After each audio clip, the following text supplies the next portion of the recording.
High বন্ধুরা, আবার এক গ্রামের নতুন ভিডিও নিয়ে পৌঁছে গেলাম। আমার নিজের জমির ভিতা মারা চলছে।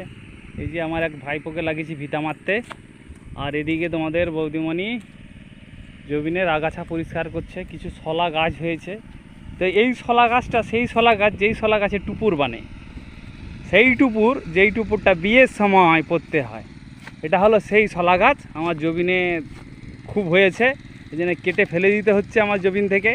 মানে এই জমিনে এত আগাছা প্রতি বছর হয়, আমার খুব কষ্ট হয়, প্রতি বছর কেটে ফেলতে হয় বর্ষাকাল হলে। আর কিছুদিন পরে বড় বড় হয়ে যাবে। কত কাঁড়ি করে রেখেছে দেখেছো? এই শলাতেই সেই বরের টুপুর বানে, আর যেই টুপুর পরার পরে এই বিপদ ঘটে সেই টুপুর। তোমার বৌদিমণি সব কেটে ফেলে দিচ্ছে আগে থেকেই, আর টুপুর যেন না বানে। আর এদিকে ভাইপো ভিতা মারছে প্রায়